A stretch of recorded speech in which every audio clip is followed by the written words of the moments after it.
Before the break, we asked our studio audience, have you ever helped an immigrant integrate into Canadian society? And here's how they voted. 77% said yes.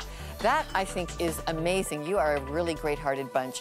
I want to ask someone there in the studio audience, you've had a chance to integrate. How did you do it?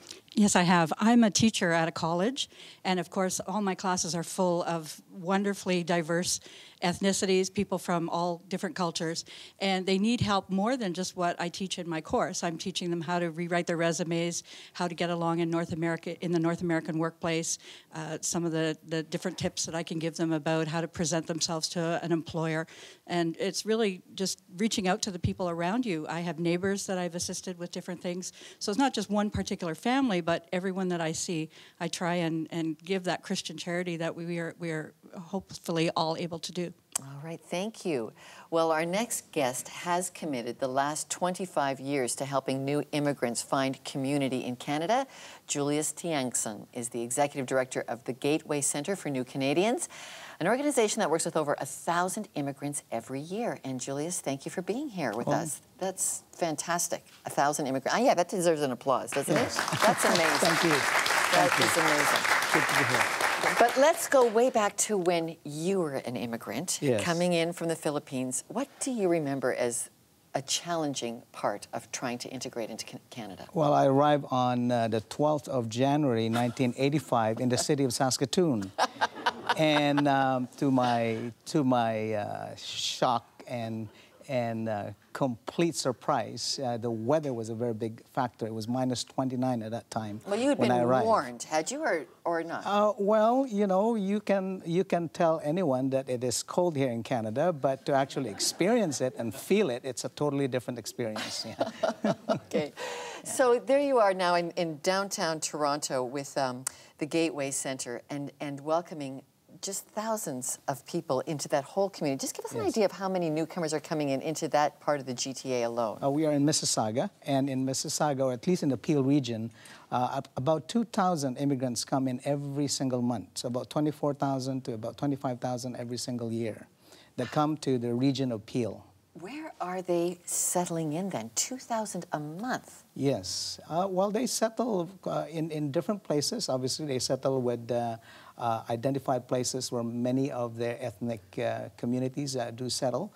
There are identifiable areas in the region of Peel where Filipinos go and Chinese go and South Asians go, and so that is what's happening right now. And through the help also of many settlement centers, obviously they're also being directed to areas where they could potentially settle. Okay, so you are a Christian pastor and you decide something's got to be done about this settling. What are you finding is their greatest needs? Well, the biggest need of many newcomers are obviously a sense of belonging. I mean, you come into a place where it's completely different. Everything is so unfamiliar, and everyone seems to be a stranger because everyone is coming from somewhere else. And so they are looking for that sense of belonging. And quite often, even in places where they know they're comfortable, or in areas where they know they're comfortable, they still feel that they are you know, at a loss, and they don't feel that they belong. And so part of the biggest challenge really for integration is that sense of belonging. And when that sense of belonging is there, and they feel that they own the Canadian experience, that's when they begin to contribute. So as a Christian pastor, to create a sense of belonging, you have done some unique things to make sure the Muslim neighbors that you are welcoming have that belonging. What have you done? Well, what we've done is, because primarily, you know, the place where we use for our gathering on a Sunday morning is just a building. And so what we've done is, instead of developing it as a church building, we've developed a community center.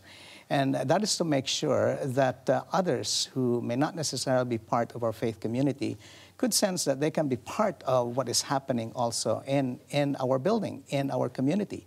And so part of that is really opening up our facility in such a way that others can utilize and use it for their own purposes. And it so happened that the Islamic community also needed a place that they can worship.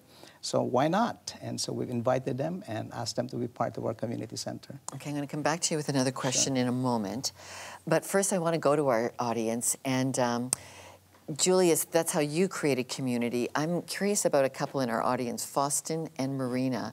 You actually immigrated from India. That is right. Yeah, and you stumbled across what was, at the time, Toronto's #1 tourist attraction, which was a multicultural church. What made it so welcoming for multiculturalism for you as an immigrant couple? Well, I think what they have done is that, and I remember our senior pastor Steve Long saying almost 8 years ago, is that we need to do cultural events and in different ways. So I remember they encouraged me to start a South Asian group in about 2001.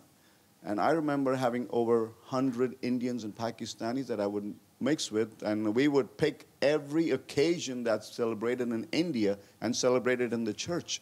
And we would invite families and friends to come on over. And we did one particular Christmas day and said, why do Christians celebrate Christmas? And we told them about what Jesus is all about. Julius, how do the teachings of Jesus inform your work? Well, the teachings of Jesus is very important to me. It is one that teaches me how to love, to accept, to understand, to connect. And through the teachings of Jesus, I embody that in the work that I do and encourage also our staff as well as volunteers, and volunteers who are not necessarily also the same faith persuasion as we have, to also embody that kind of a teaching. And the consequence of that is many are beginning to understand what it means to really embrace the message of Jesus. And eventually they would also learn to embrace the person of Jesus and eventually the message of salvation of Jesus. All right. Julius Tiangson, thank you very much. Well, my thoughts on this when we return.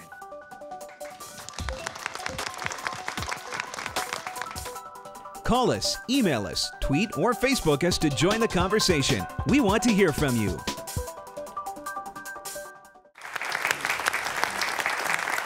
The Bible has an interesting take on multiculturalism. In Genesis, God launches multiculturalism at the Tower of Babel. Then God follows one unique tribe for centuries before branching back out to all cultures with the life of Jesus. In its closing, the Bible concludes with diversity, saying every tongue, every tribe, every nation will find its welcome and perfection in Jesus. And it seems God knew that all cultures, all created equal, would have one common trait. The Bible calls it sin. There may be other names for it. We do broken, harmful things that cannot be accepted under the excuse of, well, that's just my culture. Jesus, across the diversity of cultures, has always been God's offer for wholeness. That's my view, but how about yours? Drop us your thoughts at Context through our links on the website, call our viewer feedback line, or send us an email or leave a video message. We're on Facebook and Twitter. For the team at Context, I'm Lorna Dueck. Thanks for watching.